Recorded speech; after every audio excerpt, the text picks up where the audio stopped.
नमस्कार दोस्तों, स्वागत है आपका हमारे छत्तीसगढ़ करंट अफेयर्स सीरीज के वीकली रिवीजन में। आज हम 22 से 28 जनवरी के करंट अफेयर्स का रिवीजन करेंगे। डेली करंट अफेयर वीडियो की पीडीएफ प्राप्त करने के लिए आप हमारे टेलीग्राम से जुड़ सकते हैं, जिसकी लिंक आपको डिस्क्रिप्शन और कमेंट्स में मिल जाएगी। साथ ही साथ इसी तरह के करंट अफेयर वीडियो देखने के लिए सब्सक्राइब करें हमारे इस यूट्यूब चैनल को। चलिए आज के पहले प्रश्न की ओर चलते हैं। आज का पहला प्रश्न है, छत्तीसगढ़ के कितने अस्पतालों को वैक्सीन के सुरक्षित रख रखाव के लिए ISO सर्टिफिकेट मिला है? इसका सही उत्तर ऑप्शन सी 3 अस्पतालों को मिला है। छत्तीसगढ़ देश का दूसरा राज्य है जहां कोल्ड चेन पॉइंट्स को सर्टिफिकेट मिला है। छत्तीसगढ़ के बस्तर अंचल के 3 अस्पतालों में वैक्सीन के सुरक्षित रख रखाव के लिए बनाए गए कोल्ड चेन पॉइंट हेतु ISO सर्टिफिकेट प्रदान किया गया है। इसमें सामुदायिक स्वास्थ्य केंद्र नरहरपुर, केशकाल एवं प्राथमिक स्वास्थ्य केंद्र बेनूर शामिल है। तो ध्यान रखिएगा दोस्तों, कोल्ड चेन पॉइंट सर्टिफिकेट मिलने वाला देश का दूसरा राज्य कौन सा है? छत्तीसगढ़ है। ये चीज भी यहां से भी एक पॉइंट जो है इंपॉर्टेंट है, ठीक है। अगला प्रश्न है, छत्तीसगढ़ राज्य का कौन सा वाद्य यंत्र अयोध्या में श्री राम जी की प्राण प्रतिष्ठा में मंगल ध्वनि हेतु शामिल किया गया है? इसका सही उत्तर ऑप्शन सी तंबूरा को शामिल किया गया है। अयोध्या में श्री राम जी की प्राण प्रतिष्ठा के अवसर पर विभिन्न 18 राज्यों के 50 से अधिक राज्यों के दुर्लभ वाद्य यंत्र की मंगल ध्वनि को शामिल किया गया, जिसमें छत्तीसगढ़ का तंबूरा भी शामिल था। तंबूरा का प्रयोग पंडवानी गायन में किया जाता है। और ध्यान रखिएगा दोस्तों, तंबूरा जो है ना तंत्र वाद्य यंत्र है, ठीक है। अगला प्रश्न है, वर्तमान में छत्तीसगढ़ में नगरीय निकायों की कुल संख्या कितनी है? इसका सही उत्तर ऑप्शन सी 183 है। छत्तीसगढ़ में 5 संभाग हैं, जिसमें 33 जिले हैं। छत्तीसगढ़ में अनुविभागों की संख्या 117 है और तहसीलों की संख्या 251 है। ग्रामों की संख्या 20,576 तथा ग्राम पंचायत 10,971 है। नगर पालिक निगमों की संख्या 14 है। छत्तीसगढ़ में नगर पालिका परिषद 47 है, नगर पंचायत 122 और कुल नगरीय निकायों की संख्या जो है 183 है। अगला प्रश्न है, हाल ही में किस क्षेत्र के रेडियो स्टेशन की FM क्षमता को 100 वाट से बढ़ाकर 10 किलोवाट कर दिया गया है? इसका सही उत्तर ऑप्शन है जगदलपुर की FM क्षमता को बढ़ाया गया है। बस्तर के संभागीय मुख्यालय जगदलपुर में 1977 से प्रारंभ किए गए रेडियो स्टेशन की FM क्षमता मात्र 100 वाट थी, जिसे अब 10 किलोवाट कर दिया गया है। 19 जनवरी 2024 को प्रधानमंत्री नरेंद्र मोदी ने अयोध्या से इसका वर्चुअल उद्घाटन किया है। ध्यान रखिएगा दोस्तों, इसीलिए चर्चा में है क्योंकि प्रधानमंत्री मोदी ने इनका वर्चुअल उद्घाटन किया है, ठीक है। अगला प्रश्न है, छत्तीसगढ़ उच्च न्यायालय बिलासपुर के नवनियुक्त अतिरिक्त न्यायाधीश श्री अरविंद कुमार वर्मा ने कब अपने पद की शपथ ली? इसका सही उत्तर ऑप्शन बी 23 जनवरी 2024 को शपथ ली है। दोस्तों ये प्रश्न उतना इंपॉर्टेंट नहीं है जितने इसके डिटेल्स इंपॉर्टेंट है, तो इसके डिटेल्स के बारे में हम जान लेते हैं। छत्तीसगढ़ उच्च न्यायालय बिलासपुर के नवनियुक्त अतिरिक्त न्यायाधीश श्री अरविंद कुमार वर्मा ने 23 जनवरी 2024 को पद की शपथ ली। छत्तीसगढ़ उच्च न्यायालय बिलासपुर के मुख्य न्यायाधीश श्री रमेश सिन्हा ने नवनियुक्त अतिरिक्त न्यायाधीश श्री अरविंद कुमार वर्मा को पद की शपथ दिलाई है। अरविंद कुमार वर्मा की नियुक्ति के साथ ही अब हाई कोर्ट में जजों की संख्या 16 हो गई है। ये चीजें आपको ध्यान में रखनी। ये प्रश्न आपको पूछा जा सकता है कि नवनियुक्त श्री अरविंद कुमार वर्मा की नियुक्ति के साथ हाई कोर्ट में जजों की संख्या कितनी हो गई है? 16 हो गई है। हाई कोर्ट में जजों की कुल 22 स्वीकृत पद है।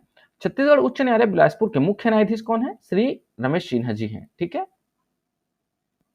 अगला प्रश्न है, मुख्यमंत्री श्री विष्णुदेव साय ने गणतंत्र दिवस के अवसर पर निम्न में से कहां ध्वजारोहण किया है? इसका सही उत्तर ऑप्शन डी जगदलपुर में किया है। तो मुख्यमंत्री श्री विष्णुदेव साय ने ना जगदलपुर के लालबाग में ध्वजारोहण किया है और राज्यपाल श्री विश्वभूषण हरिचंदन जी ने राजधानी रायपुर के पुलिस परेड ग्राउंड में ध्वजारोहण किया है। विधानसभा अध्यक्ष रमन सिंह ने राजनांदगांव में, उप मुख्यमंत्री श्री अरुण साव बिलासपुर में और दूसरे उप मुख्यमंत्री श्री विजय शर्मा दुर्ग में ध्वजारोहण किए हैं। अगला प्रश्न है, निम्न में से किस मंदिर की स्थापना माता सीता ने की थी? इसका सही उत्तर है ऑप्शन ए कुलेश्वर महादेव मंदिर की स्थापना माता सीता ने की थी। छत्तीसगढ़ का प्रयाग कहे जाने वाले राजिम में कुलेश्वर महादेव मंदिर की स्थापना माता सीता ने की थी। यह दुनिया का पहला पंचमुखी शिवलिंग है। पौराणिक कथाओं के अनुसार वनवास के दौरान भगवान श्री राम, लक्ष्मण और माता सीता ने यहाँ के लोमस ऋषि आश्रम में कुछ समय बिताया था। कहा जाता है कि माता सीता ने त्रिवेणी संगम में स्नान करने के बाद रेत से शिवलिंग बनाकर पूजा अर्चना की थी। उन्होंने अपने कुल के आराध्य देव की आराधना की थी, इसलिए इस शिवलिंग का नाम कुलेश्वर नाथ महादेव पड़ा है। अगला प्रश्न है, राज्य गठन से अब तक छत्तीसगढ़ की झांकी ने कितनी बार राष्ट्रीय स्तर पर पुरस्कार प्राप्त किया है? या राज्य गठन से अब तक छत्तीसगढ़ की झांकी ने कितनी बार राष्ट्रीय स्तर पर अपना स्थान बनाया है? इसी प्रश्न को दोनों तरीके से पूछा जा सकता है। तो ध्यान रखिएगा दोस्तों, इसका सही उत्तर ऑप्शन सी 4 बार स्थान बनाया है। कर्तव्य पथ पर राज्यों की झांकियों की परेड में छत्तीसगढ़ की झांकी 6वें क्रम पर थी। अब तक छत्तीसगढ़ की झांकी ने 4 बार अपना स्थान बनाया है। इस बार छत्तीसगढ़ की झांकी में बस्तर की आदिम जन संसद मुरिया दरबार का चयन किया गया और इस परेड में 16 झांकियां दिखाई देंगी। छत्तीसगढ़ की झांकी भारत सरकार की थीम भारत लोकतंत्र की जननी पर आधारित है। राज्य गठन के बाद 17वीं बार छत्तीसगढ़ की झांकी देश के सामने रही। 75वें गणतंत्र दिवस के मुख्य अतिथि कौन थे? फ्रांस के राष्ट्रपति इमैनुअल मैक्रों थे। दोस्तों ध्यान रखिएगा, छत्तीसगढ़ की झांकी ने 4 बार अपना स्थान बनाया है, ठीक है। उसमें पहली बार जो है 2006 में छत्तीसगढ़ के आभूषण और शिल्प कला की झांकी निकली गई, जिसमें छत्तीसगढ़ राष्ट्रीय स्तर पर अपना प्रथम पुरस्कार प्राप्त किया था। 2010 में दूसरी बार कोटमसर का पताल लौकिक सौंदर्य का झांकी प्रस्तुत किया गया, जिसमें राष्ट्रीय स्तर पर छत्तीसगढ़ ने तृतीय पुरस्कार प्राप्त किया। 2013 में तीसरी बार छत्तीसगढ़ की बौद्धकालीन संपदा सिरपुर का जो है झांकी निकाला गया, जिसमें राष्ट्रीय स्तर पर तृतीय पुरस्कार छत्तीसगढ़ ने प्राप्त किया था। चौथी बार 2018 में विश्व की प्राचीनतम नाट्यशाला रामगढ़ की गुफा पर झांकी निकाली गई, जिसमें छत्तीसगढ़ ने राष्ट्रीय स्तर पर तृतीय पुरस्कार प्राप्त किया था। अगला प्रश्न है, छत्तीसगढ़ राज्य को गैर कोयला मुख्य खनिज ब्लॉकों की नीलामी के लिए कौन सा राष्ट्रीय पुरस्कार मिला है? इसका सही उत्तर ऑप्शन में द्वितीय बेस्ट परफॉर्मेंस अवार्ड मिला है। छत्तीसगढ़ राज्य को गैर कोयला मुख्य खनिज ब्लॉकों की नीलामी के लिए एक और राष्ट्रीय पुरस्कार मिला है। केंद्रीय कोयला एवं खनन मंत्री श्री प्रहलाद जोशी ने मध्य प्रदेश की राजधानी भोपाल में आयोजित राज्य खनन मंत्री सम्मेलन में गैर कोयला खनिज ब्लॉकों की सफलतापूर्वक नीलामी के लिए छत्तीसगढ़ को देश भर में द्वितीय बेस्ट परफॉर्मेंस अवार्ड से नवाजा है। यह पुरस्कार भारत सरकार के खनन मंत्रालय द्वारा दिया गया है। गौरतलब है कि छत्तीसगढ़ में वर्ष 2015 उपरांत राज्य में ई ऑक्शन के माध्यम से कुल 35 आवंटित गैर कोयला मुख्य खनिज ब्लॉकों में से 20 खनिज ब्लॉकों का आवंटन वर्ष 2022-23 में किया गया है। इसमें 2 चूना पत्थर, 9 लोहेस्क, 5 बॉक्साइट ब्लॉक्स एवं 2 nickel chromium platinum group of element एवं 2 ग्रेफाइट सहित कुल 20 ब्लॉक्स का ई ऑक्शन के माध्यम से खनिज पट्टा कंपोजिट लाइसेंस आवंटन किया गया। ध्यान रखिएगा दोस्तों, छत्तीसगढ़ राज्य nickel chromium platinum group of element खनिज ब्लॉक का आवंटन करने वाला देश का पहला राज्य है। यहां से भी प्रश्न बनता है कि nickel chromium platinum group of element block का आवंटन करने वाला देश का पहला राज्य कौन सा है? तो छत्तीसगढ़ है, ठीक है। या छत्तीसगढ़ कौन सा राज्य है, ये भी पूछा जा सकता है। अगला प्रश्न है, छत्तीसगढ़ के किस व्यक्तियों को पद्मश्री पुरस्कार प्रदान किया जाएगा? इसका सही उत्तर है ऑप्शन डी, उपरोक्त सभी को पद्मश्री प्रदान किया जाएगा। तो पंडित रामलाल बरेठ, श्री जागेश्वर यादव, श्री हेमचंद मांझी, इन सबको जो है पद्मश्री पुरस्कार से नवाजा जाएगा। भारत सरकार द्वारा गणतंत्र दिवस की पूर्व संध्या पर देश के 110 विभूतियों को पद्मश्री सम्मान दिए जाने का ऐलान किया गया, जिसमें छत्तीसगढ़ के 3 विभूतियों को पद्मश्री पुरस्कार दिया जाएगा, जिसमें छत्तीसगढ़ के रायगढ़ के कथक नर्तक पंडित रामलाल बरेठ, नारायणपुर के वैद्यराज श्री हेमचंद मांझी और जसपुर के श्री जागेश्वर यादव का नाम शामिल है। भारत सरकार द्वारा पंडित रामलाल बरेठ को कला के क्षेत्र में, श्री हेमंत मांझी को चिकित्सा के क्षेत्र में तथा श्री जागेश्वर यादव को समाज सेवा के क्षेत्र में उल्लेखनीय सेवाओं के लिए पद्मश्री सम्मान प्रदान किया जाएगा। दूसरी बार छत्तीसगढ़ को एक ही साल में 3 पद्म पुरस्कार प्राप्त हुए हैं। इसके पहले वर्ष 2023 में उषा बारले, दाऊ डोमार सिंह और अजय मंडावी को पद्म पुरस्कार दिया गया था और इस साल वर्ष 2024 में रामलाल बरेठ, जागेश्वर यादव, हेमचंद मांझी को पद्म पुरस्कार दिया जाएगा। श्रीमती तीजन बाई छत्तीसगढ़ की एकमात्र ऐसी हस्ती हैं जिन्हें भारत सरकार द्वारा भारतीय नागरिकों को दिया जाने वाला तीनों पद्म सम्मान मिला है। पहला है जागेश्वर यादव। तो छत्तीसगढ़ के जयपुर के आदिवासी कल्याण कार्यकर्ता जागेश्वर यादव को सामाजिक कार्य के क्षेत्र में पद्मश्री दिया जाएगा। उन्होंने हाशिए पर पड़े बिरहोर पहाड़ी कोरवा लोगों के उत्थान के लिए अपना जीवन समर्पित कर दिया। दूसरा है हेमचंद मांझी। छत्तीसगढ़ के नारायणपुर के पारंपरिक औषधि चिकित्सक हेमचंद मांझी को चिकित्सा के क्षेत्र में पद्मश्री दिया जाएगा। उन्होंने 5 दशकों से अधिक समय से ग्रामीणों को सस्ती स्वास्थ्य सेवा प्रदान कर रहे हैं। उन्होंने 15 साल की उम्र से जरूरतमंदों की सेवा शुरू कर दी थी। तीसरा है पंडित रामलाल बरेठ। तो पंडित रामलाल बरेठ को कला के क्षेत्र में पद्मश्री सम्मान मिला है। रायगढ़ जिले के श्री रामलाल बरेठ कथक के मूर्धन्य नर्तक हैं। पूर्व में इन्हें अकादमी पुरस्कार से भी नवाजा जा चुका है। अगला प्रश्न है, छत्तीसगढ़ के कितने पुलिस अधिकारियों और कर्मचारियों को प्रतिष्ठित राष्ट्रपति पुलिस पदक से सम्मानित किया जाएगा? इसका सही उत्तर ऑप्शन डी, 39 कर्मचारियों को पुरस्कृत किया जाएगा। केंद्र सरकार की तरफ से गणतंत्र दिवस के अवसर पर छत्तीसगढ़ पुलिस विभाग के 39 अधिकारियों और कर्मचारियों को पुलिस वीरता पदक, विशिष्ट सेवा पदक और सराहनीय सेवा पदक से विभूषित किए जाने की घोषणा की गई है। छत्तीसगढ़ में 39 पुलिस कर्मियों में से 26 पुलिस कर्मियों को सराहनीय सेवाओं के लिए पुलिस वीरता पदक, 2 पुलिस कर्मियों को विशिष्ट सेवाओं के लिए राष्ट्रपति पुलिस पदक और सराहनीय सेवाओं के लिए 11 कर्मचारियों को पुलिस पदक से सम्मानित किया जाएगा। अगला प्रश्न है, छत्तीसगढ़ के कितने बहादुर बच्चों को इस साल राज्य वीरता पुरस्कार 2023-24 से सम्मानित किया जाएगा? इसका सही उत्तर ऑप्शन डी 4 बच्चों को सम्मानित किया जाएगा। छत्तीसगढ़ राज्य के 4 बहादुर बच्चों को इस साल राज्य वीरता पुरस्कार मिलेगा। इसमें सरगुजा जिले के अर्नव सिंह, दुर्ग जिले के ओम उपाध्याय, रायपुर जिले के प्रेमचंद साहू और रायपुर जिले के ही लोकेश साहू को वीरता पुरस्कार से पुरस्कृत किया जाएगा। 26 जनवरी को इस पुरस्कार से बच्चों को सम्मानित किया जाएगा। अगला प्रश्न है, अबूझमाड़ मलखम एवं स्पोर्ट्स अकादमी के खिलाड़ियों ने तमिलनाडु में खेलो इंडिया यूथ गेम्स में कितने पदक जीते हैं? इसका सही उत्तर ऑप्शन सी 3 पदक जीते हैं। छत्तीसगढ़ के नारायणपुर जिले के मलखम खिलाड़ियों ने तमिलनाडु के चित्रापल्ली में आयोजित खेलो इंडिया यूथ गेम्स में 2 रजत और 1 कांस्य पदक जीतकर प्रदेश का नाम रोशन किया है। अगला प्रश्न है, चेन्नई में आयोजित 6वीं यूथ गेम्स खेलो इंडिया तलवारबाजी के बालिका वर्ग मुकाबले में छत्तीसगढ़ ने कौन सा पदक जीता है? इसका सही उत्तर है ऑप्शन बी रजत पदक जीता है। चेन्नई में खेली जा रही 6वीं यूथ गेम्स खेलो इंडिया तलवारबाजी फेंसिंग के बालिका वर्ग में एपी इवेंट के टीम चैंपियनशिप मुकाबले में छत्तीसगढ़ ने रजत पदक जीता है। रजत पदक विजेता बालिका टीम में रायपुर की रीना बैनी, रूपाली साहू, छाया यादव और तोशिका जायसवाल शामिल थी। अगला प्रश्न है, छत्तीसगढ़ में माता कौशल्या पर आधारित विशेष डाक टिकट का विमोचन किसने किया है? इसका सही उत्तर है ऑप्शन डी बी एवं सी दोनों, तो श्री बृजमोहन अग्रवाल और श्री सुनील सोनी ने विमोचन किया है। संस्कृति मंत्री श्री बृजमोहन अग्रवाल और रायपुर सांसद श्री सुनील सोनी ने माता कौशल्या पर आधारित विशेष डाक टिकट का विमोचन किया है।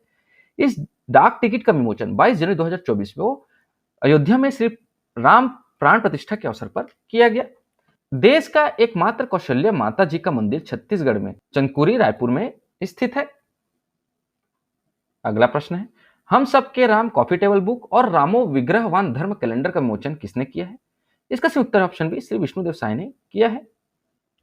अयोध्या में रामलला के प्राण प्रतिष्ठा के अवसर पर छत्तीसगढ़ शासन के जनसंपर्क विभाग की ओर से श्री राम के अयोध्या धाम और वनवास काल में छत्तीसगढ़ यात्रा से जुड़ी स्मृतियों पर आधारित कॉफी टेबल बुक हम सबके राम व विशेष कैलेंडर रामो विग्रहवान धर्म का विमोचन मुख्यमंत्री श्री विष्णुदेव साय द्वारा शिवरी नारायण में किया गया। तो ध्यान रखिएगा दोस्तों, विष्णुदेव साय जी ने किया है विमोचन। कहाँ किया है? शिवरी नारायण में किया है। ठीक है। अगला प्रश्न है, गणतंत्र दिवस के अवसर पर हल्बी बाल बोधनी पुस्तक का विमोचन कौन करेंगे? तो इसका सही उत्तर है ऑप्शन बी प्रधानमंत्री श्री नरेंद्र मोदी जी करेंगे। गणतंत्र दिवस के अवसर पर हल्बी बाल बोधनी पुस्तक का विमोचन प्रधानमंत्री श्री नरेंद्र मोदी जी करेंगे। राष्ट्रीय नई शिक्षा नीति 2020 एवं राष्ट्रीय पाठ्यक्रम रूपरेखा 2022 के अंतर्गत 3 से 8 साल तक के बच्चों को मातृभाषा, घर की भाषा तथा आंचलिक भाषा में शिक्षादान की व्यवस्था की गई है। बच्चों के ज्ञानात्मक स्तर व सामान्य बोली भाषा को ध्यान में रखते हुए भाषा शिक्षण पुस्तक हल्बी बाल बोधनी तैयार की गई है। हल्बी बाल बोधनी में मातृभाषा हल्बी के साथ हिंदी और अंग्रेजी के शब्दों के साथ चित्र एवं कविता के माध्यम से वर्णमाला, 12 खड़ी गिनती आदि का समावेश है। यह पुस्तक हल्बा जनजाति क्षेत्र विशेषकर छत्तीसगढ़ के साथ मध्य प्रदेश, महाराष्ट्र, उड़ीसा और असम में नए शिक्षा सत्र 2024-25 के लिए भारत सरकार द्वारा राज्य सरकार को उपलब्ध कराई जाएगी। अगला प्रश्न है, अयोध्या में तैयार किए गए राम मंदिर की प्रतिकृति छत्तीसगढ़ में कहां तैयार की जाएगी? इसका सही उत्तर ऑप्शन है पुरखौती मुक्तांगन रायपुर में तैयार की जाएगी। छत्तीसगढ़ की राजधानी रायपुर में अयोध्या में तैयार किए गए राम मंदिर की प्रतिकृति तैयार की जाएगी। राम मंदिर की इस प्रतिकृति को नया रायपुर के पुरखौती मुक्तांगन में तैयार की जाएगी। यह अयोध्या में बनाए गए राम मंदिर की हूबहू प्रतिकृति होगी। अगला प्रश्न है, हाल ही में चर्चित शांता आश्रम छत्तीसगढ़ के किस जिले में है? इसका सही उत्तर है ऑप्शन सी धमतरी जिले में है। भगवान श्री राम जी की एक बहन थी जिसका नाम शांता था। वनवास के दौरान दंडकारण्य में भगवान राम पहली बार बहन शांता और जीजा ऋषि श्रृंगी से मिले थे। श्रृंगी ऋषि के सानिध्य में राजा दशरथ ने पुत्र कामेष्ठी यज्ञ करवाया था। लोक मान्यता है कि गंगा जल से भरा ऋषि श्रृंगी का कमंडल उलटने से जो धारा प्रवाहित हुई थी वही छत्तीसगढ़ की गंगा महानदी के नाम से विख्यात हुई। यह स्थल धमतरी जिले के सिहावा पहाड़ के ऊपर है। महानदी और गोदावरी नदी के मध्य का इलाका दंडकारण्य कहलाता है। सिहावा पहाड़ के समीप कर्णेश्वर धाम में प्राचीन राम मंदिर है। यहाँ हजारों पुरानी मूर्तियां मौजूद हैं। अगला प्रश्न है, छत्तीसगढ़ के कितने स्वच्छता दीदियां 26 जनवरी को नई दिल्ली में गणतंत्र दिवस परेड देखने के लिए विशेष अतिथि के रूप में आमंत्रित किए गए हैं? इसका सही उत्तर ऑप्शन सी 16 स्वच्छता दीदियों को आमंत्रित किया गया है। छत्तीसगढ़ के शहरों को स्वच्छ बनाने में लगी 16 स्वच्छता दीदियां 26 जनवरी 2024 को नई दिल्ली के कर्तव्य पथ पर अपने परिजन के साथ गणतंत्र दिवस परेड देखेंगी। इन महिलाओं को गणतंत्र दिवस परेड देखने के लिए विशेष अतिथि के रूप में आमंत्रित किया गया है। अगला प्रश्न है, छत्तीसगढ़ के किस धार्मिक नगरी को गुप्त प्रयाग कहा जाता है? इसका सही उत्तर है ऑप्शन बी शिवरी नारायण को गुप्त प्रयाग कहा जाता है। जांजगीर चांपा जिले की धार्मिक नगरी शिवरी नारायण को गुप्त प्रयाग कहा जाता है। यहाँ 3 नदी, महानदी, शिवनाथ नदी और जोक नदी का त्रिवेणी संगम है। जांजगीर चांपा में प्रभु श्री राम ने अपने वनवास के दौरान शबरी के जूठे भेड़ खाए थे। शिवरी नारायण का नाम माता शबरी और नारायण के अटूट स्नेह के कारण पड़ा और भक्त का नाम नारायण के आगे रखा गया। ध्यान रखिएगा दोस्तों, शिवरी नारायण को जो है छत्तीसगढ़ के जगन्नाथपुरी के नाम से भी जाना जाता है। अगला प्रश्न है, छत्तीसगढ़ के कौन से गीतों में राम का वर्णन मिलता है? इसका सही उत्तर है ऑप्शन डी उपरोक्त सभी में राम का वर्णन मिलता है, जिसमें कर्मा, ददरिया और सुआ गीत शामिल हैं। अगला प्रश्न है, हाल ही में चर्चित राम नामी समाज की स्थापना किसने किया था? इसका सही उत्तर है ऑप्शन डी परशुराम भारद्वाज ने किया था। छत्तीसगढ़ के सारंगढ़ बिलाईगढ़ जिले के राम नामी संप्रदाय के लोगों को अयोध्या में राम मंदिर प्राण प्रतिष्ठान के लिए आमंत्रण मिला है। 150 साल पहले यहाँ के पूर्वजों ने बता दिया था कि अयोध्या में श्री राम मंदिर प्राण प्रतिष्ठान शुक्ल पक्ष एकादशी के त्रयोदशी के बीच होगी।